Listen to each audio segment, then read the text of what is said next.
Bom, gente, então bom dia a todos, né? Vamos dar início à nossa 16ª discussão online do grupo de pesquisa Kaizen. E seguindo a nossa sequência de reuniões sobre comitê de ética, hoje vamos falar um pouco sobre a submissão na plataforma Brasil, propriamente dita, né? Na nossa última reunião falamos do preparo dos documentos, da necessidade da preocupação ética, e hoje a reunião ela tem um cunho mais operacional, né? Então, como submeter, como utilizar a plataforma Brasil da melhor forma possível para evitar pendências também, né? Que é uma das coisas que a gente precisa pensar na submissão dos nossos projetos. Então, a reunião ela vai seguir a mesma lógica do que a gente já vem trabalhando, né? Então, inicialmente a gente tem uma breve exposição dos nossos docentes. Durante essa exposição, vocês podem utilizar o chat para já ir registrando, né, perguntas, curiosidades, algum questionamento acerca da temática. Durante esse momento, a gente pede que todos fiquem com os microfones mutados para não dar ruídos, né, na apresentação dos docentes. E após a apresentação, a gente volta ao grande grupo e é o momento da gente dialogar, da gente retirar dúvidas. E aí a gente pode também utilizar o chat para se inscrever para falar, né? Então, vocês tanto podem utilizar o chat para registrar a pergunta, se não quiser falar, ou vai anotando num cantinho e no final você se inscreve e fala, né, o seu questionamento e a gente vai tentar ajudar a responder, enfim. São reuniões baseadas no diálogo do aprendizado coletivo mesmo.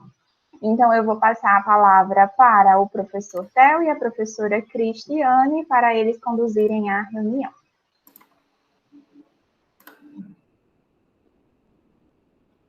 Só um momentinho, deve estar chegando aí a apresentação para a gente começar.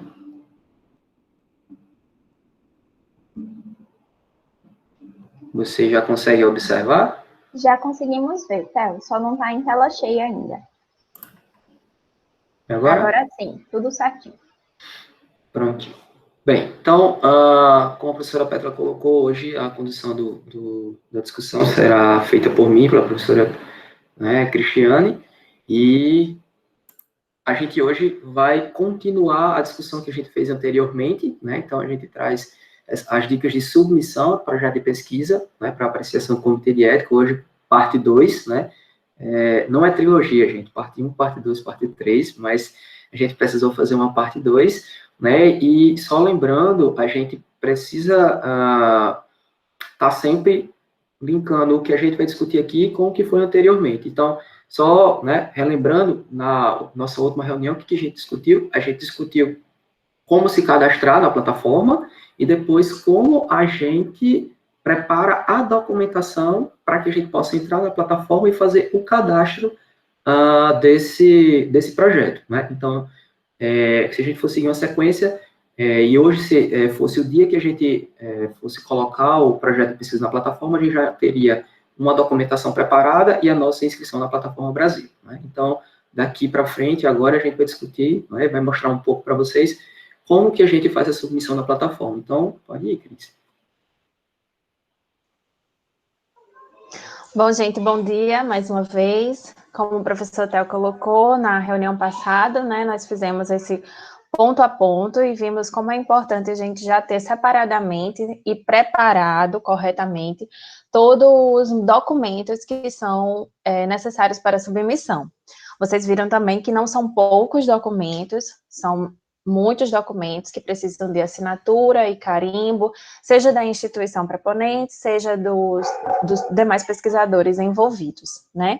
E vale a pena salientar também que a questão ética que envolve o nosso projeto, né, ele é muito importante e é de fundamental importância e essencial para a condução desse projeto e publicação futura dos nossos estudos, né? Então, é muito importante tudo isso que a gente está levando em consideração da parte ética do estudo.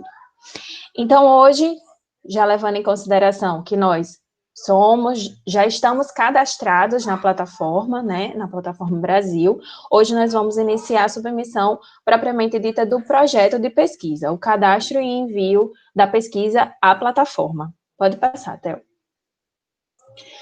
Então, por onde a gente começa?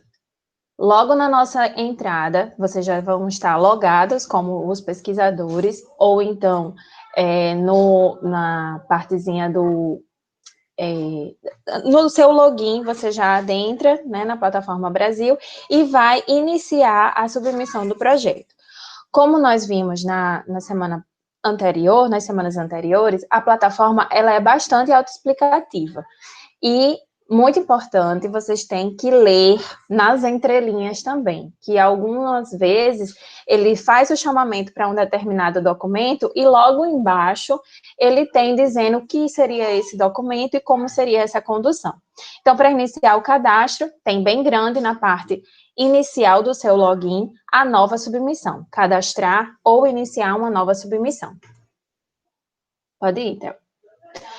Então, as informações preliminares que sempre tem são quem é o pesquisador principal, que pode ser você ou o seu orientador nas pesquisas de mestrado e doutorado, os pesquisadores assistentes, a equipe de pesquisa e a instituição proponente. Vamos ver cada um deles agora. Bom, o pesquisador responsável é aquele que inicia a pesquisa e será o responsável por ela de uma forma geral e de uma forma legal também. Então, geralmente é o pesquisador responsável, quando nós fazemos esse cadastro, que ele pode responder, inclusive legalmente, por algo que ocorra errado, vamos dizer assim, na sua pesquisa, eticamente com a sua pesquisa. Então, esse cadastro é feito no nome desse pesquisador responsável. Se for, por exemplo, no seu login, né, ele já coloca lá os seus dados como pesquisador responsável. Então, quando eu entro na minha plataforma Brasil, ele já aparece o meu nome, o meu e-mail e o meu telefone, delegando a função de pesquisador responsável à minha pessoa. Mas, por exemplo, durante a pós-graduação, tanto na pesquisa de mestrado como na pesquisa de doutorado, esse pesquisador responsável era o meu orientador. Então, todo esse cadastro era feito no nome desse pesquisador responsável. O pesquisador assistente é aquele que dá assistência a esse pesquisador responsável, né? O pesquisador principal, vamos dizer assim. O assistente auxilia ele na condução do estudo, da pesquisa. Então, por exemplo, seria o pesquisador responsável o orientador e o pesquisador assistente o aluno, o orientando. A equipe de pesquisa são os membros da pesquisa, só um minutinho, que vão conduzir também essa relação. O membro da pesquisa que não terá acesso ao projeto na plataforma Brasil. Essa equipe de pesquisa, ela pode ser a equipe de coletadores dos dados, que vão auxiliar na condução do seu estudo. E a instituição proponente, que sempre gera uma dúvida, mas ela nada mais é do que a instituição a que o projeto será proposto, né? Então, entende-se por uma instituição vinculada, que seja aquela que o pesquisador principal tenha o vínculo. Então, por exemplo, no nosso caso, como somos docentes da ESUFRN, nossa instituição proponente, aquela que propõe o estudo, é a ESUFRN. E a instituição sediadora, que não pergunta, mas é importante diferenciar, é onde o projeto de pesquisa será realmente efetivado. Então, pode ser, por exemplo, no Hospital Onofre Lopes, ou no Hospital Valfredo Gugel, são as instituições onde será a sede do estudo, né? Onde você vai recolher sua amostra e população. Pode passar, Theo. A segunda parte que tem para ser preenchida no início do cadastro, ela gira em torno da área temática especial, grandes áreas de conhecimento, propósito principal do estudo e o título público do seu estudo, né, do seu projeto. Então, vamos ver cada um deles. Como vocês podem ver, esse daí é o layout que está apresentando na plataforma. Essas áreas temáticas principais, né, a área temática especial, ela se divide em optativo e pesquisa experimental. Nessa área primeira, aí onde está a setinha de Theo, na área temática especial, você vai indicar todas as áreas temáticas que o seu projeto é aplicável. Então, por exemplo, se é um estudo que envolve genética humana, você vai cadastrar, né, ou assinalar, melhor dizendo, se é uma pesquisa que trata-se, por exemplo, da genética do comportamento, ou então que esteja envolvida com genética e reprodução humana. Tudo aquilo que diz respeito ao seu estudo, você vai cadastrar. Também ele divide em área de reprodução humana, equipamentos e dispositivos terapêuticos não registrados no país e novos procedimentos terapêuticos invasivos. Como vocês podem ver, essa é uma área bem específica e de pesquisa experimental, né? Então, ela tem essa característica de fazer experiências com grupos, vamos dizer, de risco, né, que envolve genética humana, que envolve manipulação genética, ou seja, é ainda mais aprofundada esse tipo de pesquisa. Por isso que tem que ser um cadastro minucioso, ainda mais. Na grande área de conhecimento, que também é item obrigatório, o CNPq, ele divide nessas grandes áreas, vamos dizer assim, né? Como é dividida a seção de estudos, por exemplo. Então, nós temos as ciências exatas e da terra, que, por exemplo, está inclusa a agronomia, ciências biológicas, a segunda grande área, ciências biológicas, a terceira, engenharias, e a nossa grande área, geralmente, são as ciências da saúde, que inclui pesquisas de enfermagem, medicina, gestão hospitalar, então, ela está envolvida na grande área 4. O propósito principal do seu estudo, de acordo com a Organização Mundial da Saúde, ela se divide nessas áreas aí. E você pode colocar a área que está mais direcionada ao seu estudo. Então, por exemplo, levando em consideração o item anterior, que eram pesquisas experimentais, geralmente esse tipo de pesquisa, ela envolve um propósito principal clínico, por exemplo, para realmente manipular determinados itens.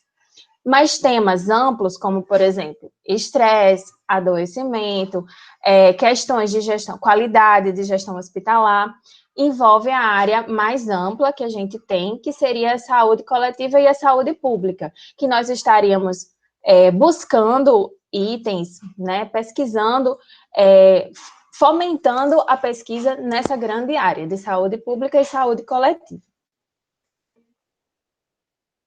Pode passar, Théo. Outras grandes áreas especiais, né, a área temática especial.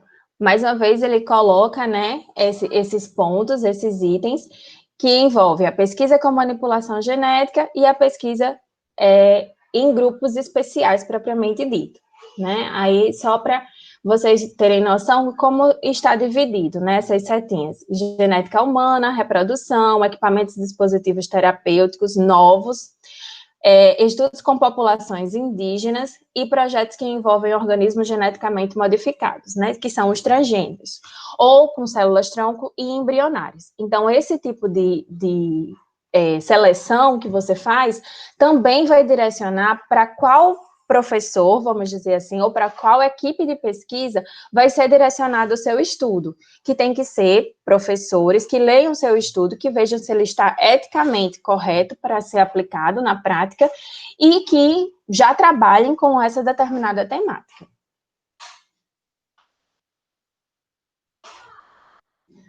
Tá aí a área de conhecimento, né, a área de ciências da saúde, ciência coletiva, e o título público, que nada mais é que o título do seu projeto de pesquisa, ou da sua tese, da sua dissertação, que você vai, do seu TCC, que você vai iniciar. Então, Theo colocou aí como título público o gestor em saúde do município de Natal, uma análise das competências gerenciais e do perfil sociodemográfico, acadêmico e profissional. Né? Então, esse seria o título público da sua pesquisa, e esse título vai ser o que vai ser publicado ao final no CAI, né? No registro, que você vai dizer que a sua pesquisa está eticamente aprovada pelo comitê. Quanto ao desenho do estudo, lembram das nossas primeiras reuniões que a gente foi lá fazer a estruturação do projeto de pesquisa? Pois bem, nessa etapa do desenho do estudo, que é uma das primeiras coisas que nós fazemos na metodologia, né? Então, a gente vai dizer como essa pesquisa vai ser delineada, como ela vai se formar.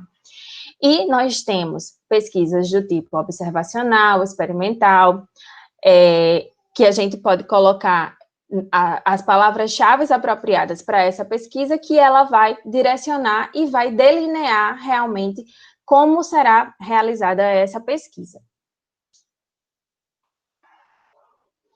Nesse campo, né, os campos do desenho do estudo só serão habilitados para as pesquisas da grande área 4, que são ciências da saúde, no propósito principal do estudo clínico, que são as pesquisas que envolvem mais propriamente dito, a manipulação de organismos. Então, são estudos clínicos experimentais ou não experimentais que vão envolver diretamente uma manipulação genética, como a gente viu naqueles itens anteriores, de reprodução humana ou de transgêneros, por exemplo.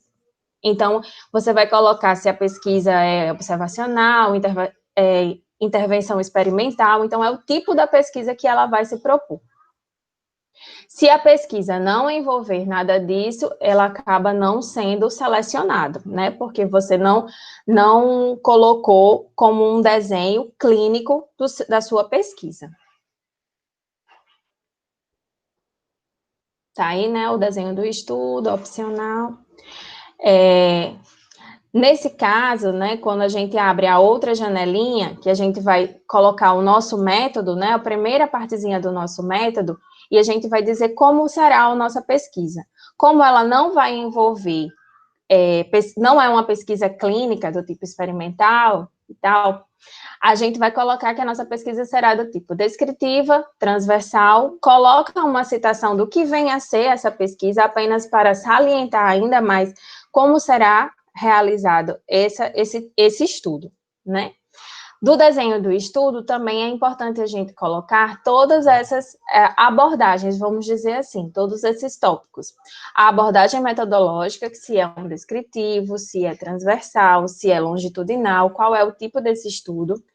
Quem são a minha população e a minha amostra, né, que eu tenho que já ter previamente um cálculo amostral da representatividade desse estudo dos participantes. Então, por exemplo, a minha população vai ser todos os membros da equipe de enfermagem do Hospital Valfredo Gugel. Eu posso estar calculando uma amostra perante isso. E quando nós fazemos esse projeto de pesquisa previamente, nós já temos esses dados para cadastrar, logicamente. Qual vai ser a unidade de análise, a intervenção, e se é um estudo do tipo coorte, que é mais aprofundado um pouquinho, né? Pode ir. Pronto, agora é com o homem do dinheiro. Quando chegou na parte de financiamento, já disseram assim, Theo, vai com você. Por quê? O que tem a ver? Não, o homem do dinheiro. Sai, meu Deus. Seria tão bom, mas vamos lá. Então, a gente já, dentro do cadastro das pesquisas, né, a gente já chegou até a parte do desenho, a gente disse como era que ia ser, né, a nossa pesquisa, mas de todo jeito, para ter uma aprovação, a gente precisa falar do financiamento dessa pesquisa, né? E aí, quem está financiando essa pesquisa, né? Quem são os financiadores? Existe realmente um financiamento? Ele é próprio, né? Porque o financiamento ele pode ser uma pesquisa de financiamento próprio. O orientador, junto com o seu orientante, sua equipe de pesquisa, eles podem fazer a condução da pesquisa sem necessariamente existir um financiamento para ela, né? Mas algumas pesquisas, elas têm seu financiamento. Por exemplo, quando a gente cadastra uma pesquisa e nós temos um financiamento para bolsistas que fazem parte dessa pesquisa. Então, a gente tem um financiamento que está auxiliando essa pesquisa. Quando a gente tem uma pesquisa que ela consegue participar de um edital para financiamento de pesquisas e ela consegue esse edital. Então, ela consegue, né, entrar nesse edital com financiamento para esse tipo de pesquisa. Então, ela tem um financiamento. E aí, existe aqui, né, vocês estão vendo aqui que existe uma parte que é necessário que você coloque o financiamento daquela pesquisa, né? Então, quem está financiando, tem bolsa, não tem, participou de algum edital, tem algum financiamento, então você vai colocar, né, o financiamento dessas pesquisas. Então, você pode ter o financiamento principal, aquela pessoa, aquela entidade, aquela unidade que tem o financiamento do edital de pesquisa, do edital de bolsa, então, aquele onde aparece o maior financiamento da pesquisa, né? Aí você pode ter o financiamento secundário, que é isso, são algumas outras instituições que têm interesse naquela pesquisa e podem fazer algum tipo de financiamento, mas aquele financiamento, ele não é o maior financiamento que aquela pesquisa recebe, né? Então, a gente pode considerar como uma ajuda dentro da pesquisa para fazer aquele, né, para conduzir aquele tipo de estudo, né? Então, isso pode acontecer em estudos clínicos de grande porte, onde você tem, né, algumas unidades que possam se interessar no desenvolvimento daquela pesquisa e podem entrar com algum tipo de financiamento, né? E aí você tem financiamentos grandes para pesquisas de grande porte e alguns financiamentos secundários que podem auxiliar na condução daquela pesquisa, né? Então, a gente pode ter financiamento principal, secundário, próprio. Eu coloquei aqui do lado essas coisas que são conhecidas de algumas pessoas, né? A gente tem o CNPq, né? E o CNPq, ele pode lançar editais para financiamento de pesquisa, desde bolsa para pesquisadores, até também algum tipo de financiamento para dentro da própria pesquisa mesmo, onde esse pesquisador ele pode utilizar para conduzir aquela pesquisa, né? E aí, só lembrando um detalhe, não é o financiamento recebido para pesquisa, eu acho que é uma questão de colocar aqui, não é para você financiar suas viagens de férias, tá bom? É para financiar a pesquisa, né? Por que eu coloco isso? Porque há um certo tempo atrás isso acontecia, né? E a gente precisa prestar contas dessa pesquisa, né? Que você vai ter cadastrado essa pesquisa com o financiamento dela, e isso, né, é uma responsabilidade grande do pesquisador conduzir, né, esse financiamento de forma adequada para que a pesquisa ela aconteça a partir daquele financiamento, tá bom? E a gente tem a FAPERJ também, eu coloquei aí, são duas instituições que podem, lançar editais e podem fazer financiamentos de pesquisa, ok? Então, vamos lá.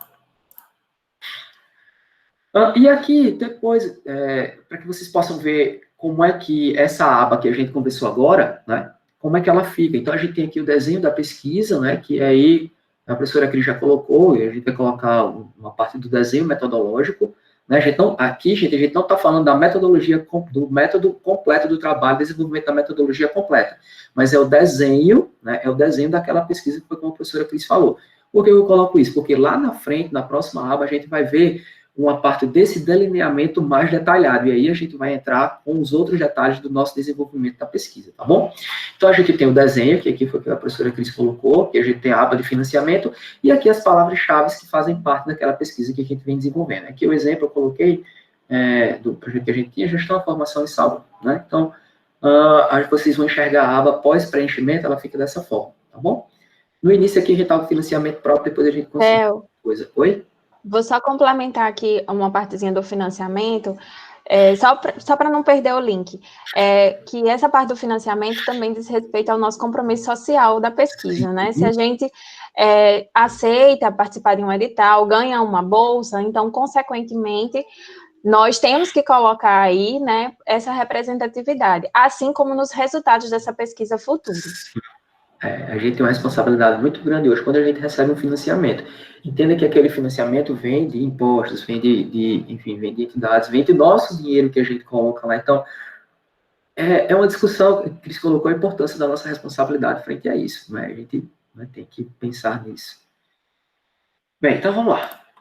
E aí a gente vê o detalhamento do estudo. Aí sim, o detalhamento é diferente do desenho, né, que a gente tinha lá, aquela parte como Cris colocou, o professor Cris colocou, mas aqui a gente vem esse detalhamento que a gente pega aquele desenho do estudo completo e a gente faz um detalhamento dele, certo? Então, como é que vai abrir para vocês? Vai abrir isso aqui, ó, né? Vai abrir isso aqui. Então, vai ter um resumo do seu projeto, que você vai precisar colocar.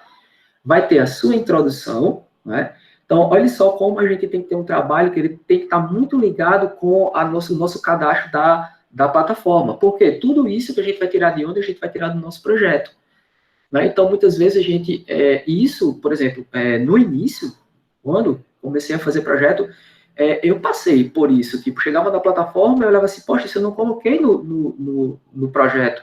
E é uma falha. Por quê? Porque são coisas que são importantes para o processo de submissão. E isso é importante estar bem colocado no seu trabalho. Bom, então, você vê aqui que ele tem alguns asteriscozinhos aqui, que isso aqui são pontos que são obrigatórios, né? Então, você tem aqui o resumo, você tem a introdução, aí você tem a hipótese. Aí você olha assim e faz, mas o meu trabalho, ele é qualitativo. Qualitativo não tem hipótese. E agora? Bem, gente, a hipótese, nesse caso, a gente tem uma estrutura construída para determinação de hipótese, que a gente for levar em consideração os trabalhos quantitativos, Mas a nossa pesquisa, quando ela tem um desenvolvimento qualitativo, nós temos uma questão de pesquisa, não temos?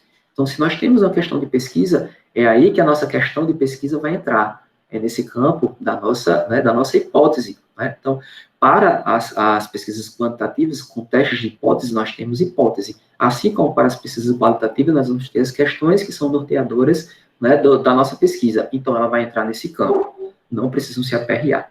Ok? A primeira vez que eu fiz isso, eu vi o nome hipótese e eu coloquei a questão de pesquisa, mas ainda duvidando. Mas, né, eu aprendi dessa forma. E depois eu entendi, né? Eu fui ver, entendi que não existia uma aba para pesquisas qualitativas. É apenas a estrutura que é dessa forma. Né? Então, eu circulo na questão da hipótese, que eu acho que é importante a gente colocar aqui. Né? E aí, o nosso objetivo primário, que é aquele nosso objetivo principal, né? Que a gente vai precisar colocar aqui. O nosso objetivo secundário, ele não é obrigatório, mas a gente pode descrever um objetivo secundário, mas aqui a gente vai trazer aquele nosso objetivo principal, né? E a nossa metodologia, aí sim, a gente vai ter aqui uma metodologia que ela vai começar a descrever melhor o nosso trabalho, né? E vocês viram aqui que ela é obrigatória, tá bom? E aí a gente pode ter também a descrição aqui dos critérios de inclusão, né? Que a gente tem que estar muito bem detalhado no nosso projeto, ok? Então, passando dos critérios de inclusão e exclusão, né, aqui está clicado não se aplica, mas na maioria das vezes nós temos critérios de inclusão e exclusão e a gente vai colocar esses critérios lá, tá bom?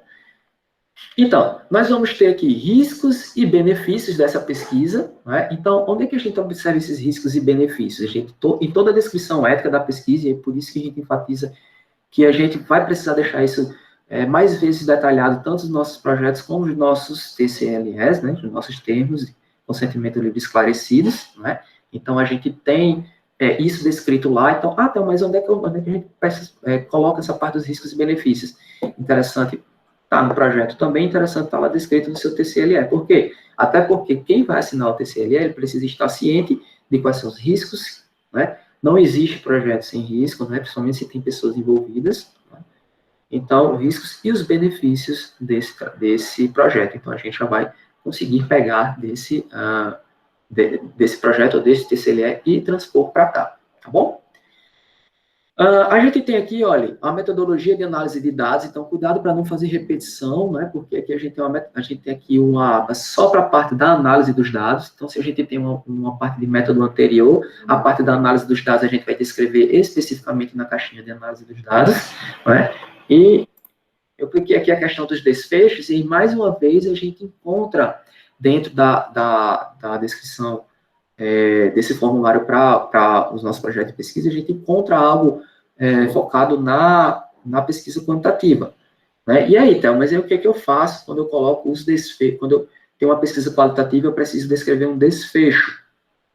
Né? Então, nesse caso aqui, o que você quer alcançar com a sua pesquisa qualitativa, pensando na sua questão norteadora? Né? O que você espera alcançar com aquilo? Você espera descrever algo? Você espera analisar alguma coisa? Né? O que você espera perceber, enxergar percepções? O que é que você está pensando para o seu projeto? Então, isso vai ser o desfecho da sua pesquisa quando a gente está falando de pesquisa qualitativa. É diferente da pesquisa quantitativa, que a gente vai analisar desfecho, que são desfechos primários, desfechos secundários, aí a gente não vai entrar em detalhe aqui, né? Mas seria quando a gente aplica alguma coisa, qual o desfecho daquela aplicação daquele medicamento, daquela ação em uma população, né? Então, assim como a gente tem aqui colocado para as pesquisas quantitativas, é possível a gente trabalhar também com a descrição da qualitativa. Não precisam ficar nervosos quando vocês olham e veem, não, eu não tenho desfecho, e não precisam querer inserir o nome desfecho na sua pesquisa qualitativa, porque você vai até descaracterizar a sua pesquisa, tá bom? Você tem questão norteadora e você tem que você quer alcançar o final. Não se preocupe, é tranquilo, sempre entende. Ok? E o tamanho da amostra, aí, gente, prestando atenção aqui, ó, nós temos, estão vendo aqui, ó, que ela é obrigatória, e aí a gente entra, mais uma vez, na questão da pesquisa qualitativa, então, às vezes, a gente precisa realmente definir uma amostra para termos de CEP, né? Então, a gente precisa ter essa definição de amostra para termos de CEP. Então, a gente vai definir uma amostra. Claro que, né, na condição das nossas pesquisas qualitativas, a gente sabe que existem algumas coisas que vão influenciar na questão dos sujeitos. Mas, como a gente tem algo relacionado, muito focado nas pesquisas quant aqui, então a gente vai utilizar, a gente vai ter que calcular uma amostra, uma possibilidade de amostra para a nossa pesquisa. Tá bom? E aí, os riscos de TCLE. E a gente tem a parte de outras informações. Então, haverá uso de fontes secundárias de dados? Então, por exemplo, a gente vai usar prontuário, né, dados demográficos, etc. Propõe dispensa de TCLE, é uma coisa interessante. Haverá retenção de amostra e o orçamento, né, mais uma vez apareceu o dinheiro aqui, né, e a bibliografia. Então, a aba aparece aqui, gente. Então, haverá uso de fontes secundárias, como prontuários? Pode ser sim, ou pode ser não, né? Se a gente tiver sim o uso de prontuário, então a gente vai... O que é que isso implica? Implica a gente ter, né, a autorização da instituição, como o Cris colocou, a instituição onde vai acontecer a pesquisa, dela autorizar a utilização desse material. Porque a gente pode estar fazendo um projeto que ele pode envolver tanto a entrevista com seres humanos, como dentro desse projeto está envolvendo a utilização de documentos específicos daqueles, por exemplo, daqueles pacientes. Então, se há necessidade, a gente vai ter que informar que há necessidade. Isso vai precisar estar descrito dentro do seu projeto e vai precisar ter a documentação autorizando a utilização desses documentos. Tá bom? E aqui, mais uma vez, aparecem os indivíduos que vão ser abordados pessoalmente, que serão recrutados. Então, esse aqui está bem característico da parte da amostra da gente também, né? Então, se a gente pensa o número de pessoas, o número de indivíduos que a gente vai entrevistar, quantos, então a gente tem que ter essa possibilidade, dessa quantidade que a gente vai entrevistar, para que a gente possa informar dentro do CEP. Ele vai aparecer aqui, olha. Inclusive, a gente pode, né, caracterizar quem são esses indivíduos, profissionais, pacientes, sei lá, familiares, indivíduos na rua, sei lá, estratificar esses profissionais dentro da instituição, né? Então, a gente deve colocar isso aqui dentro da nossa inscrição do projeto, tá bom? Ver aqui que eles são obrigatórios. E aí, às vezes, a gente até passa por uma adequação. A gente vai inscrever o nosso projeto na plataforma e vê que faltou. A gente volta para o projeto, a gente acaba fazendo uma adequação desse projeto para que a gente retorne à plataforma. Então, mas aí eu comecei a inscrever e aí, de repente, faltou isso. Aí, agora, eu vou perder todos os dados? Não, ele está em processo de inscrição. Você não perde todos os dados. Né? Porque, às vezes, acontece, quando a gente vai fazer a primeira vez, a gente começa a inscrever e aparece isso e a gente... dá lá um ataque cardíaco, a gente fica com medo, porque acha que vai perder tudo na plataforma. Calma, ela vai ficar salva.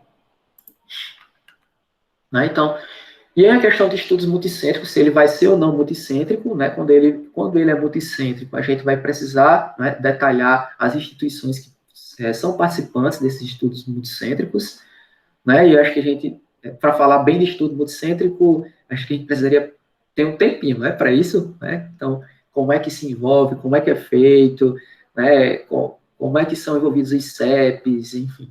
Né? Então, mas aqui, quando você tem um estudo em que você tem a sua unidade e outras unidades participantes, então a gente vai ter estudos de outros lugares. A gente vai ter estudos multicêntricos, como, por exemplo, universidades que colaboram em estudos, né, outras instituições de outros estados ou de outros países que colaboram em estudos, então a gente tem estudos multicêntricos, né? E aí a gente vai ter as características de cada unidade desses estudos. E aí propõe dispensa de TCLE, eu coloquei aqui quando a gente deve dispensar o TCLE, né? Então, muitas vezes a gente não envolve indivíduos na pesquisa, a gente envolve somente documentos. E aí a gente vai ter que propor a dispensa daquele TCLE. Existe um documento que justamente, ele propõe a dispensa, né, de TCLE. Então, essa dispensa de TCLE tem que estar justificando que o seu trabalho, ele não vai ter o envolvimento direto de seres humanos, ou seja, não vai entrevistar pessoas, você não vai gravar pessoas. Então, ele pressupõe uma dispensa de TCLE.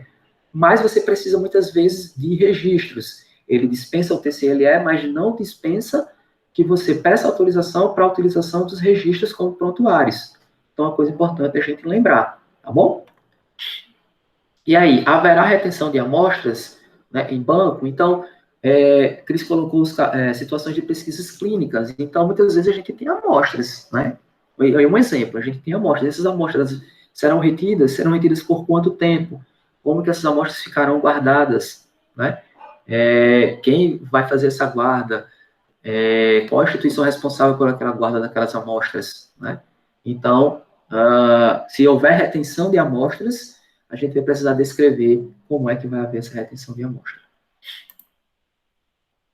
E aqui, a gente tem aqui um cronograma e um orçamento, eu coloquei como exemplo, certo? Só um recorte de exemplo, né? Então, a gente tem que colocar um cronograma aqui. Lembrando, esse cronograma a gente tem que colocar, pessoal, que ele tem que estar muito alinhado com o período que você vai escrever o seu projeto de pesquisa e que você vai coletar dados.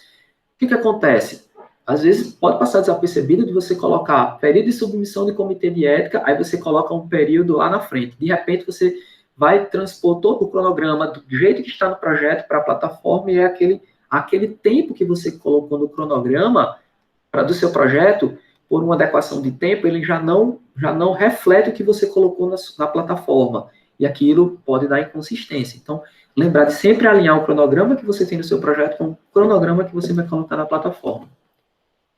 E aqui a gente tem o orçamento, e vocês prestarem atenção, é obrigatório, por mais que o financiamento seja próprio, você pode pensar, mas sou eu que vou financiar a minha pesquisa, eu não tenho que estar dando satisfação a ninguém. Não.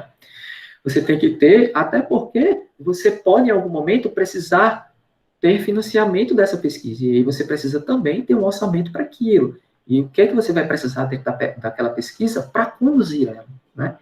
Então, o orçamento para a condução da sua pesquisa, ele é primordial. A gente pega algumas bases de orçamento, de pesquisa, mas a gente tem que, às vezes algumas pessoas, me dá um exemplo de orçamento, aí já aconteceu. Aí a gente, você pode fazer o orçamento pensando nessa estrutura, pensando na estrutura. Aí a pessoa faz Ctrl+C, Ctrl+V, as pesquisas são totalmente diferentes. Né? Então, o orçamento ele é importante, e você pode até pegar um exemplo, mas você tem que adequar aquilo que está no orçamento para a sua pesquisa, certo?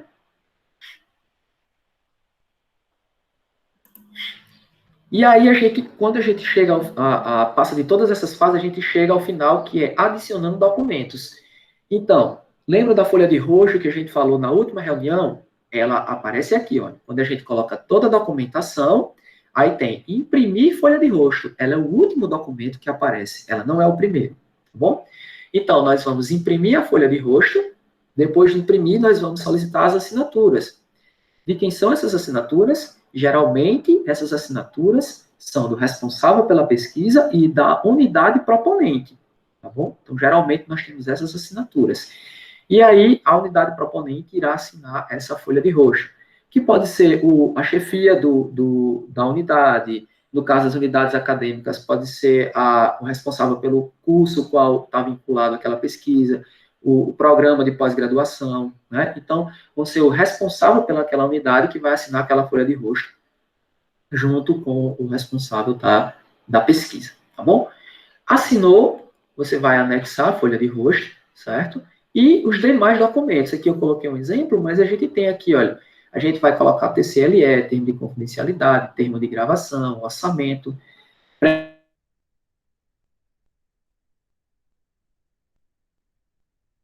Eles vão em PDF e vão em outra forma também, né? Aqui na escadinha, para a gente ficar atento, é necessário imprimir a folha de roxo para que seja assinada. Pesquisador principal e responsável pela instituição proponente. Depois você vai digitalizar e vai anexar aquela folha de roxo. Detalhe, não tente anexar arquivos com caracteres especiais, né? Ficar colocando vários caracteres, a plataforma não vai aceitar. Você sair colocando tio, sair colocando cedilha, a plataforma não aceita. Aí, na primeira vez, você fica louco. Às vezes você nem enxerga o nomezinho embaixo dizendo que não vai aceitar aquilo ali, mas você fica louco. Meu Deus, não está dando certo, meu Deus, não está dando certo. Mas a gente precisa ficar atento a isso. Produza e salve os arquivos em formato Word e PDF, com e sem assinatura. Porque a própria plataforma, e a gente já foi uma coisa que a gente conversou na última apresentação, e é importante a gente sempre reforçar que a plataforma, ela também solicita documentos anexados em forma de Word, eles colocam como documentos que são anexados com possibilidades que você possa alterar esse documento. Então, geralmente, essa formatação é em Word, né? Então, eles solicitam tanto em PDF, como em Word, e com e sem assinatura. Então, é interessante que na produção desses documentos você tenha toda essa documentação preparada desta forma. Ok? Bem, foram algumas dicas. Vocês podem perguntar, tem mais que eu nem vi o chat. Não sei nem o que é que tem aqui. Mas tem mais coisas? Provavelmente, quando a gente vai fazendo, pode aparecer algumas especificidades. Mas o que a gente vai trazer aqui é uma sequência, é uma lógica e pontos importantes que fazem uma diferença crucial na hora da preparação desse projeto de pesquisa e na hora da submissão dele no comitê de ética. E aí fica aberto agora para o nosso diálogo.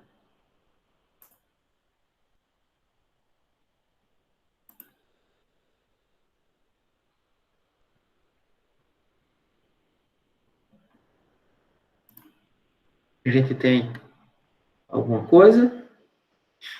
Não, no chat só teve um comentário de Michel quando a professora Cristiane estava falando de reconhecer o financiamento, né, na questão da plataforma, e aí ele só lembrou que é importante reconhecer nas publicações também, né, que a gente sempre tem que citar os financiamentos. Em algumas revistas é na parte de agradecimento, em outras tem uma já com item financiamento, mas independente de onde seja, é muito importante esse reconhecimento da instituição com a numeração, né, da aprovação desse projeto.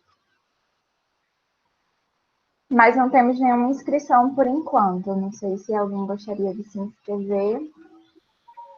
Pétala, eu acho que eu vou compartilhar aqui o layout final de um projeto aprovado. Pode ser? Só para Claro. eles verem como é que fica a estrutura. Só um minutinho. Começou a aparecer as inscrições aí.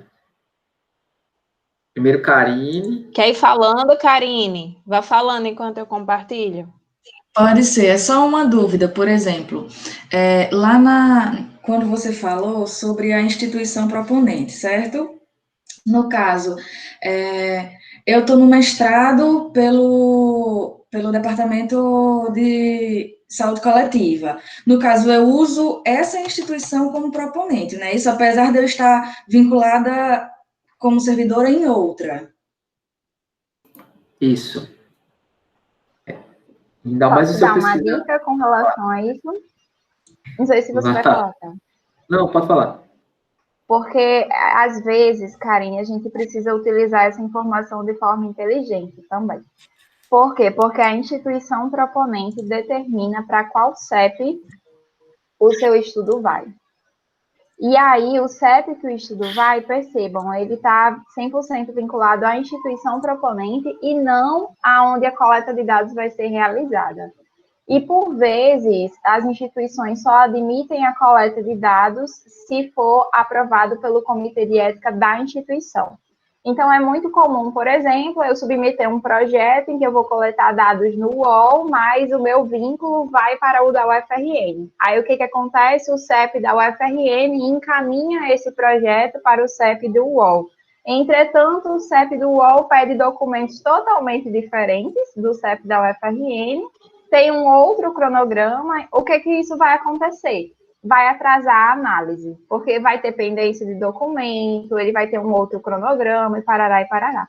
Então, por vezes, eu escolho esse vínculo, se eu tenho mais de um vínculo, pensando em qual comitê eu quero que analise, certo? Então, por exemplo, eu tenho um vínculo da pós-graduação, que todos os meus projetos vão para o UOL, e eu tenho um vínculo da escola de saúde, que todos os projetos vão para o CEP da UFRN. Então, por vezes, eu escolho a instituição proponente pensando no CEP. Ah, tá certo. Estão vendo? Elizabeth agora. Aí, depois de Elizabeth, acho que Cris mostra, né, Cris? Pronto, é rapidinho. É rapidinho aqui a minha dúvida. Na verdade, eu não sei se vocês falaram, como eu cheguei um pouquinho atrasada, né? Mas se no caso assim, eu não estou vinculada a nenhuma instituição e fosse iniciar uma pesquisa, por exemplo, como que seria esse pesquisador responsável? Eu teria que solicitar, fazer toda essa solicitação, porque hoje eu não tenho vínculo com nenhum, é uma hipótese, né, uma pergunta. Mas aí eu não sei como seria, estou com dúvida. Só isso. Ó, a gente, nossa última discussão, a gente conversou um pouco sobre que é justamente quando o pesquisador ele não tem, a instituição que ele está ligada não tem CEP, ou ele não está ligado a alguma instituição, ele quer desenvolver alguma pesquisa. Né? Então, primeira coisa, você precisa, aí usando o que Petra já colocou, você precisa pensar de forma inteligente com relação ao CEP, porque como ele não vai enxergar uma instituição proponente e um CEP específico para aquilo ali, então ele pode levar o seu projeto, por exemplo, se você vai pensa em desenvolver algo dentro do UOL, ele, consequentemente, vai levar o seu projeto para o CEP do UOL. Então, você vai pensar em produzir toda a documentação focada lá no UOL. Ah, não é lá no UOL. Então, pode ser em algum outro lugar. Bem, e aí o CEP, geralmente, ele leva o seu projeto para aquela instituição, digamos, que tem um CEP com maior tempo, com maior atuação, que avalia projetos de escopos maiores. Então, geral, por exemplo, no nosso caso aqui, ele pode levar para o CEP da UFRN. Ah, tá, mas eu não estou em Natal, mas eu moro, sei lá, em outro estado. Lá dentro do seu estado tem algum CEP, algum comitê de ética específico que possa analisar a pesquisa, então provavelmente o comitê de ética, né, o CONEP, ele vai levar o seu projeto para análise daquele comitê de ética daquela região. Né? E aí a gente precisa ficar atento nesses detalhes, né, enxergar essas possibilidades, porque, como o Petra colocou, se a gente fizer alguma submissão em um CEP, o qual o CONEP ele vai enviar para outro, a gente vai precisar enviar outros documentos. E a gente precisa fazer essa triagem, a gente precisa pensar muito bem antes desse processo de submissão para poder fazer esse envio. E por que que isso é importante também? Porque o preparo dos nossos documentos, ele vai ser em cima desse CEP que a gente vai enviar. Então, mas eu não sei como é que eu faço, como é que eu pego essa documentação. Aí você, mediante essa análise que você fez, provavelmente de qual CEP esse seu projeto irá, você vai abrir a página desse comitê de ética e pesquisa, abrindo essa página, lá vai ter os documentos, e dentro dessa página de documentos, você vai conseguir enxergar os documentos que serão necessários para aquele comitê de ética. A última vez eu até comentei, isso aconteceu comigo. Eu fui orientar uma aluna, na época eu não estava ligado a nenhum comitê de ética, nenhuma instituição que tivesse comitê de ética, e nem a pessoa que eu fui orientar. Como aonde que eu dei entrada no comitê de ética para poder fazer análise? Eu dei entrada, na época ainda era papel, desculpa aí, certo?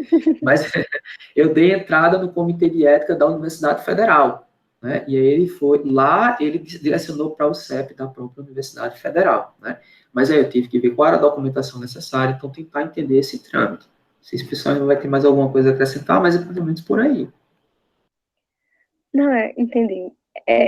Eu realmente estava nesse momento da discussão, porque era dúvida, né? Só que aí eu fiquei sem entender se eu também não tivesse, nem o professor, né? Nem o orientador, aliás. Assim, em relação ao responsável pela pesquisa, se não tiver nenhum vínculo, também não teria problema em relação a isso, né? Como assim? Se você não tiver nenhum vínculo... Tipo assim, se eu não tiver um vínculo com a instituição, e se o orientador também, de repente, não tivesse. A instituição CEP? Que tinha CEP? Não, mas é possível fazer. Né? É possível, sim. Agora, é o mesmo processo. Você vai precisar entender qual o CEP e você vai precisar enviar a sua pesquisa. Né? Não quer dizer que você não está numa instituição de ensino que você não possa desenvolver, você não possa ter um projeto, você não possa desenvolver um trabalho de pesquisa. Entendeu? Ok. Obrigada. É Cris.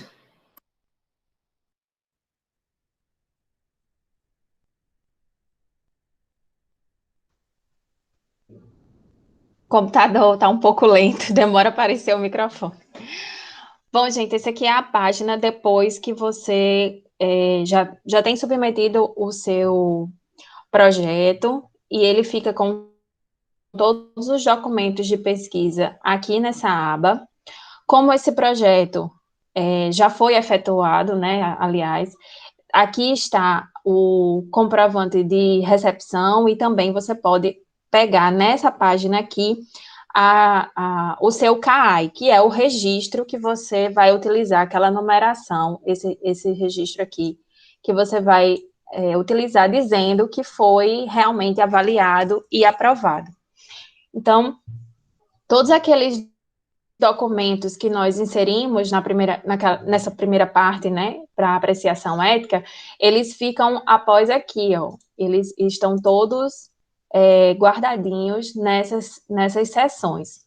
Então, comprovante de recepção, cronograma, para você que, se você quiser, após ter algum outro tipo de acesso, você também pode ver aqui. Aqui nessa aba é a partezinha de apreciação ética, que aí, quando carrega, ele vai apresentar a versão do seu parecer. Aqui está. Sempre é importante vocês clicarem nessas setinhas, porque antes eu não conseguia mexer e não sabia por quê. Então, clicando na setinha, cada pasta, ela vai aparecer os pareceres e o pesquisador responsável. E aqui o projeto completo que você submeteu. Essa aba também tem esse cursor que você pode ver bem direitinho onde é que está cada coisa, que às vezes a gente clica no parecer e a gente não acha o arquivo. Antes ficava aqui embaixo, não achava o arquivo, agora ainda bem fica aqui, ó. Parecer consubstanciado, você anexa ao seu artigo quando for para uma revista, para a revista. Aqui só o cronograma, né, dos detalhamentos, para qual foi o destino, qual foi a origem, qual foi o comitê que foi responsável pela avaliação, tudo direitinho, as ocorrências que aconteceram no seu projeto. Na página inicial da plataforma, né, você tem a listagem de todos os seus projetos de pesquisa, qual é o pesquisador responsável, e se ele delegou você como pesquisador assistente, você pode ter acesso aos documentos da pesquisa.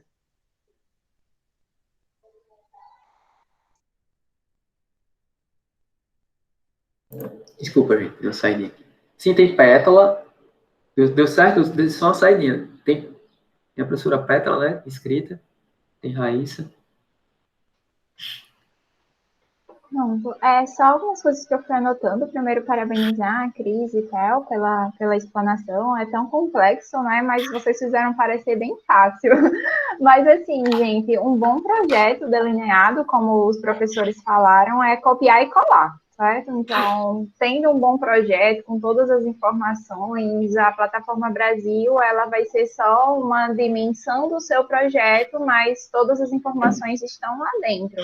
Então, não tem nenhuma invenção da roda, é só você distribuir as informações conforme, né, eles detalhadamente foram falando. E aí, só uma discussão, né, com relação ao pesquisador responsável, que é outra discussão que se tem muito, né, aí quem é o pesquisador responsável? Segundo, não sei se a gente já tinha discutido isso dentro do nosso grupo de pesquisa, mas segundo o CNPq, só é nomeado como pesquisador, né, o docente que tem doutorado, né, ou a pessoa que tem doutorado. Então, quem é um pesquisador para o CNPq? Quem tem doutorado.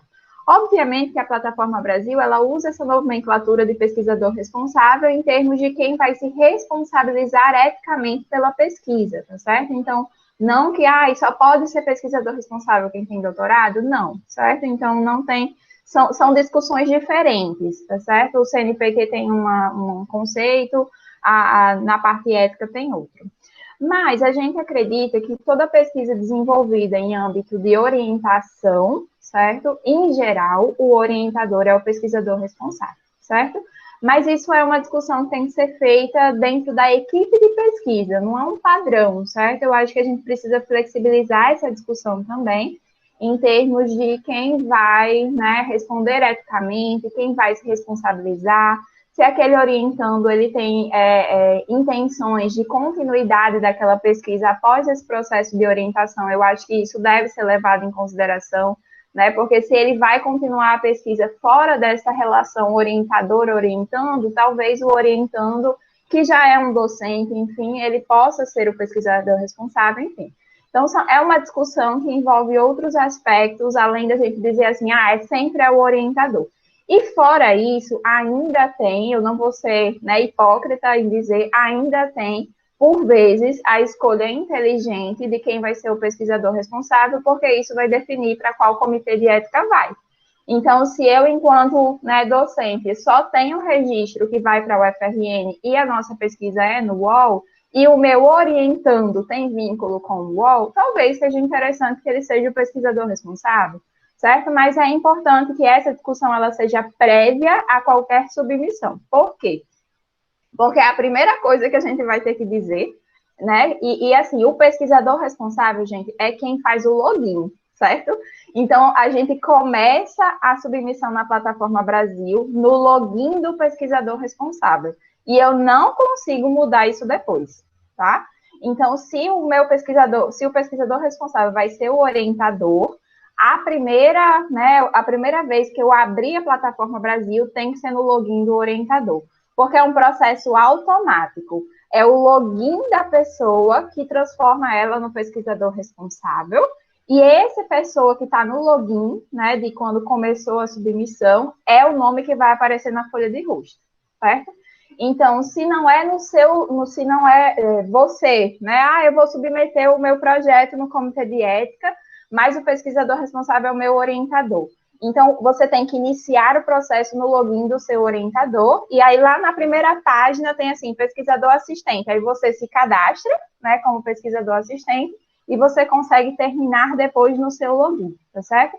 Mas lembrem disso, o primeiro cadastro do título tem que ser no pesquisador responsável, tá certo? Quem vocês querem que saia na folha de rosto. Não dá para mudar isso, é automático na plataforma. Então, já aconteceu comigo, por exemplo, de um orientando querer ser muito proativo, iniciou o processo de submissão, ele fez tudo, eu disse sim, mas você fez no seu login. Vamos apagar tudo, você vai fazer de novo, porque tem que ser no meu login, porque eu que você é a pesquisadora responsável. Então, essa discussão ela tem que ser prévia à submissão, porque tem que ser no login do pesquisador responsável. E aí, só uma outra dica, como a professora Cristiane falou, acho que ela ia mostrar a tela inicial, né, que você, na tela inicial da plataforma Brasil, você consegue ver a listinha dos seus projetos e o status dos seus projetos.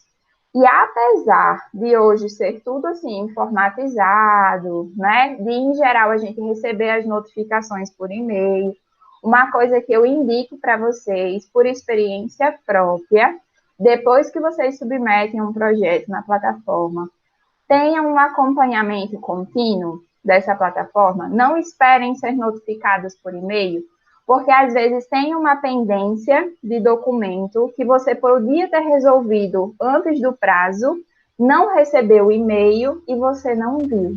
Então, se você submeteu hoje o projeto, a partir de amanhã, crie o hábito de entrar na plataforma para ir acompanhando esse status. Se já foi para apreciação, se já está lá na reunião, se gerou uma pendência, certo? Então, criem esse hábito de acompanhar na plataforma, não esperem o e-mail, às vezes falha, né? Então, é importante que a gente faça esse acompanhamento direitinho. Eu acho que foi esses dois elementos que eu anotei só para adicionar informações de experiências próprias de como a gente utilizar corretamente a plataforma. A gente vai ter Raíssa, mas só adiantar aqui, Raíssa, tem uma pergunta de Raíssa, viu, Raíssa? Aguarda aí que tem uma pergunta de Raíssa. Mas eu acho que Petra já deve ter respondido um pouco, né, do que Raíssa perguntou, e tem outra de Flávia aqui. O que define se uma pesquisa pode ser financiada pelo CAPES ou pelo CNPq? Não é bem o que define a pesquisa, mas essas instituições, elas vão financiar, CAPES, CNPq, elas vão financiar a partir de critérios de editais, né? Então, existe seleção, o seu projeto ele vai passar por um processo de seleção para saber se ele atinge os critérios daquele processo seletivo para que ele possa receber o financiamento, né? Então, não é porque eu cadastrei na plataforma e ele foi aprovado que eu necessariamente vou receber o financiamento, né? Então, existem critérios para isso. E aí, a colocação que a gente colocou aqui, mais próximo da dúvida, desculpa, gente, a porta está batendo porque a área acabou abrindo aqui. Mas a gente tem a questão o Petra colocou, o status, a definição enquanto qualidade de pesquisador colocada, certo? Então, aquele profissional que ele segue todo um rito de formação até chegar ao processo de doutoramento, onde ele vai ter requisitos para se qualificar enquanto pesquisador, é diferente do que a plataforma do Comitê de Ética, ela coloca para pesquisador responsável. Ela entende pesquisador responsável, Petra colocou aquela pessoa que é responsável por fazer, né, todo o processo de cadastro. Então, é uma questão mais operacional. O que o Comitê de Ética traz é operacional. O que a gente tem, a definição da CAPES, né, o que a gente tem aí é uma definição, né, enquanto a qualidade de formação daquele profissional para o desenvolvimento de pesquisa, né? Então, são duas coisas que a gente tem diferença. Então, dentro da plataforma, você pode colocar sendo especialista? Sim, você pode colocar sendo especialista, né? Mas para a CAPES, um especialista, ele vai ter o status de pesquisa? Não, né? Então, são coisas diferentes. Inclusive, por exemplo, na nossa própria universidade, editais anuais para a submissão de projetos e cadastro de bolsas de pesquisa, ele entende que um professor com mestrado, ele já tem condições de concorrer a uma cota para projetos de pesquisa, né? Então, são coisas operacionais que são diferentes, tá bom? Então, Raíssa. Raíssa com Y. Ok, agora, pois bem. Bom dia, gente, parabéns aí pela apresentação. Cheguei alguns minutinhos, mas ainda consegui pegar tudo. E aí eu tenho algumas coisas aqui para compartilhar bem rápido, com relação a isso que Petra disse, de ficar observando sempre na página do CEP. Aconteceu comigo, um e-mail de notificação corrigindo um daqueles documentos que eles queriam só receber um Word sem assinatura. Aconteceu isso comigo, e aí eu não foi para o lixo do meu e-mail, e eu não consegui ver. Então, se eu não estivesse olhando a plataforma e olhando a caixa de spam, eu não teria conseguido, tá? Então, assim, ficar de olho mesmo. Outra questão que eu queria ir é realmente uma dúvida, e aí eu queria que vocês vissem. Quando a gente vai lá, eu, no meu login, coloquei, mesmo sem ser doutora ainda, mas comecei o cadastro como pesquisador responsável, e vou colocar a equipe de pesquisadores auxiliares. Esses pesquisadores auxiliares, eles também precisam estar vinculados a alguma instituição, e, tipo assim, eles têm que ter o cadastro na Plataforma Brasil também, estar vinculados a uma instituição, e para poder conseguir ter o nome deles lá, inserido como pesquisador auxiliar. E a outra questão é que, com relação a hoje, no processo de doutoramento, às vezes a gente vai com isso, que o pesquisador responsável deveria ser o nosso orientador, e os orientadores já delegam diretamente. Cadastre você no seu nome, pelo amor de Deus. E aí, às vezes, a gente fica, por vezes, nessa situação, né, de que quer cadastrar, mas filha, só um minuto. Quer cadastrar, mas, na verdade, queria ser o nome do orientador, mas, na verdade, aí o orientador já pede para que a gente faça isso, enfim. Outra coisa também ainda a Agatha está querendo mostrar aqui a mão dela, tá, gente? Só um minuto. Outra coisa é lembrar, ao final da conclusão da pesquisa, que eu não sei se realmente eu perdi, o envio do relatório final dessa pesquisa para o CEP. Isso é algo que eu não sei se a gente pontuou aqui, até porque não é o objetivo principal aqui dessa reunião, que seria dizer os passos do cadastro, para poder você ter o seu CAI e fazer a sua pesquisa. Mas é importante, tratando da questão ética, que após a finalização dessa pesquisa, de gerar o relatório dessa pesquisa, que a gente volta lá no CNPq, na Plataforma Brasil, e para cada pesquisa que eu fiz, quando ela foi concluída, cadastre o relatório final. Aí os meninos que já têm bem mais experiência que eu podem discutir um pouco sobre isso.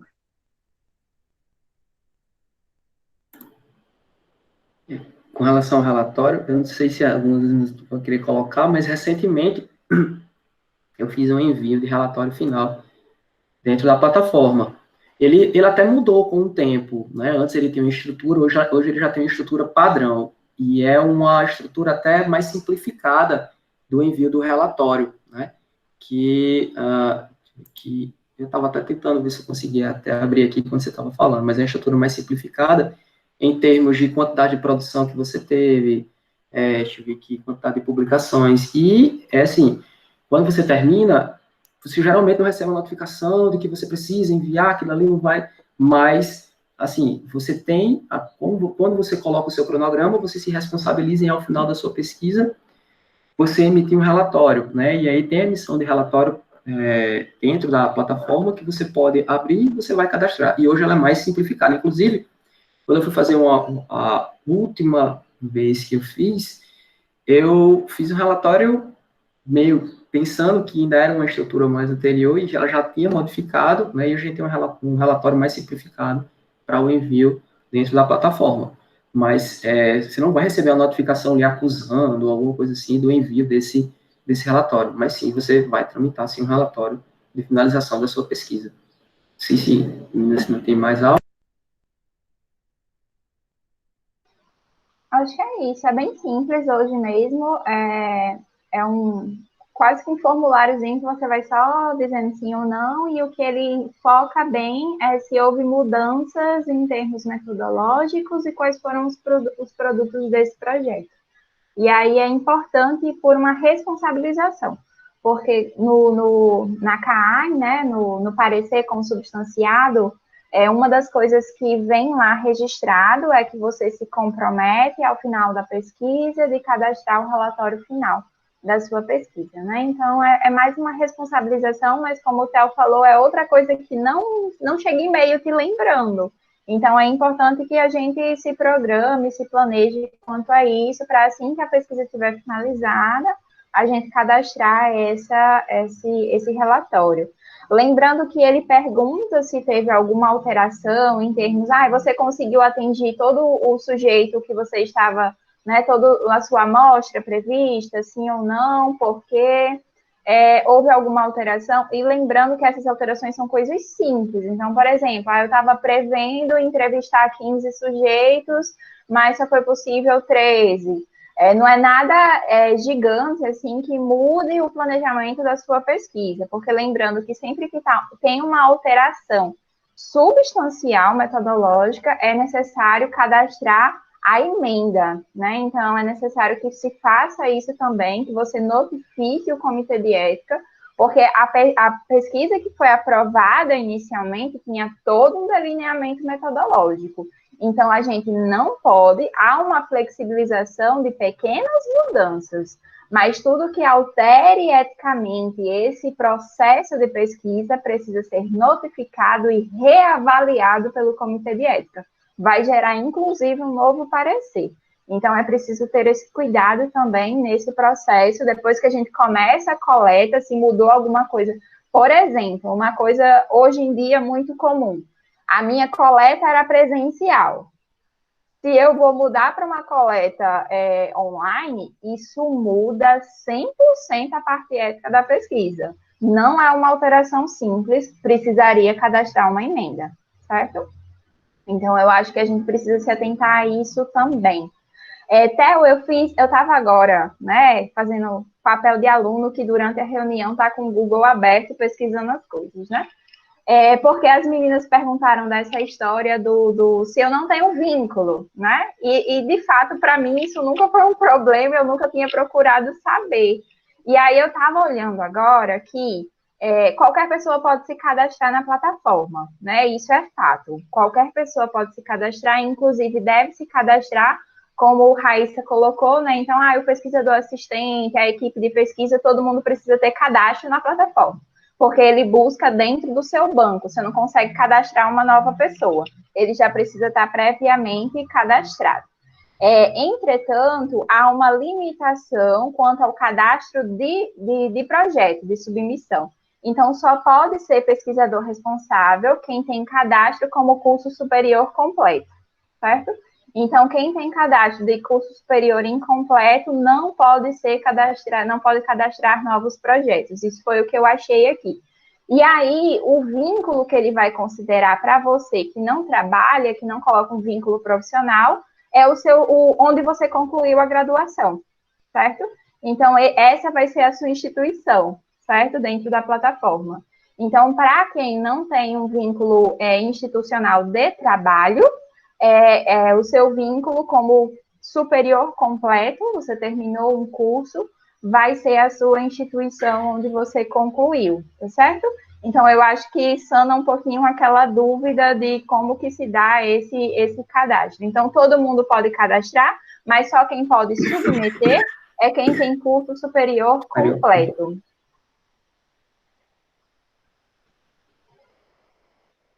Pétala, desculpa, eu não sei se tem alguém inscrito.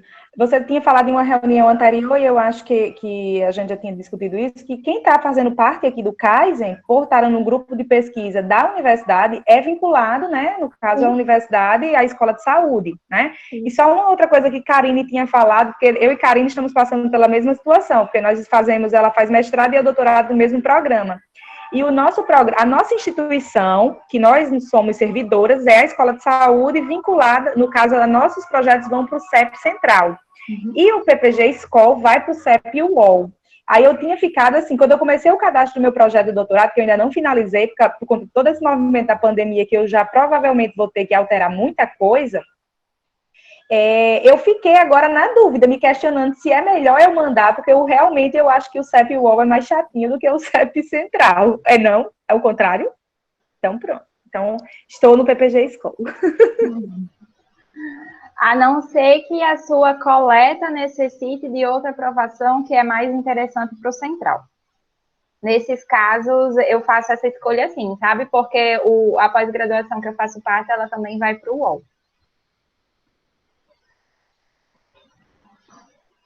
Tem mais alguma coisa, Théo? Eu aqui não. Eu acho que não. Acho que é isso, Pétala. Acho que é isso, né? Eu acho que, lembrando de Lanúzia, usem lá o Magalu da plataforma Brasil. É interessante, apesar da gente ter discutido, né? Quando você está fazendo, é que a dúvida surge, né?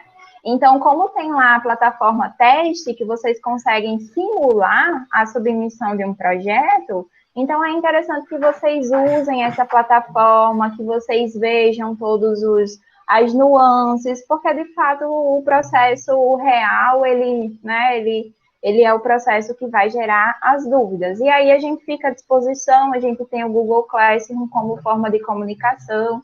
Se nesse processo, né, vocês tiverem uma dúvida a mais, se comunica lá, ou na próxima reunião a gente pode retomar também, lembrando que é uma continuidade. Então, enquanto vocês estavam estudando, surgiu uma dúvida, na próxima reunião vocês podem trazer também para a gente estar acrescentando e compartilhando com os colegas. Mas penso eu que se eu tivesse tido essas reuniões, né, dentro dos processos, certamente teria esclarecido muitas coisas e é um privilégio, né, discutir toda essa questão ética, muito mais voltado para as dicas do que principalmente é pendência, né? Então, a gente precisa também se policiar quanto a isto, né? Eu acho que, em resumo, gente, coerência entre projeto e plataforma Brasil, certo? Então, como o Theo falou, por vezes a gente está submetendo na plataforma e ele pede uma informação que eu identifiquei que esqueci de colocar no projeto. Não coloque só na plataforma, não. Vá lá e modifique no projeto, né? Para ficar 100% coerente os dois elementos. Por vezes a plataforma também serve para a gente dar uma analisada na qualidade do projeto também, certo? Então é importante essa coerência 100% entre os dois elementos. Bom, antes de a gente finalizar propriamente, né, e para aquele momento da foto, lembrar que a gente vai continuar, né, com as reuniões quinzenais, né, nesse nosso segundo semestre. Entretanto, né, a nossa próxima reunião, ela vai ser uma reunião especial. Por quê? Para quem está no Kaizen desde o início, eu não sei se já se tocou que Esse mês, né, que inicia amanhã, a gente vai fazer 1 ano do nosso grupo de pesquisa. Então, a nossa primeira reunião do grupo de pesquisa aconteceu no dia 16 de agosto de 2019. Então, no dia 16 de agosto, a gente vai ter o aniversário de 1 ano, né, do Kaizen. Então, como a nossa próxima reunião vai ser no dia 14 de agosto, a gente vai fazer uma reunião especial de avaliação desse primeiro ano, certo? Da gente estar traçando conjuntamente um planejamento de continuidade. Então, é muito importante, né, que vocês venham para essa reunião com essa abertura para reflexões, para avaliações. A gente vai planejar algo bem interessante para a gente estar planejando também as próximas reuniões, escutá-los vai ser muito importante, né, como sugestões, tá certo? Então, a gente não vai ter um tema para a próxima reunião, vai ser uma reunião, né, como é que as meninas estavam chamando? Um coquetel online. Eu achei tão... Enfim. A gente vai fazer essa comemoração, digamos assim. Diga, Theo. Vocês imaginem essas mulheres tudo combinando tudo isso e eu lá. Theo perdido no grupo do WhatsApp, minha gente. Enfim, mas acontece, né?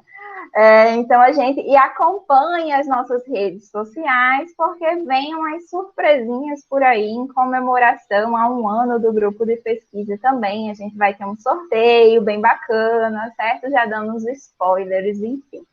Então, a gente vai... Cada um compra um bolo, né, Pétala? Cada um compra um bolo, bota um K em cima e canta parabéns na sua casa.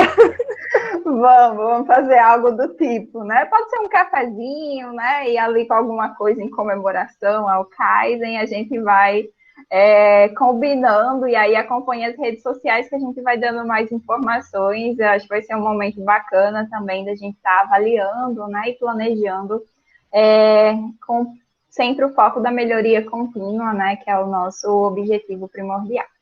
Então, eu vou encerrar a gravação, mas continuem por aqui que a gente vai tirar a foto oficial de hoje. E aí, quem quiser aparecer,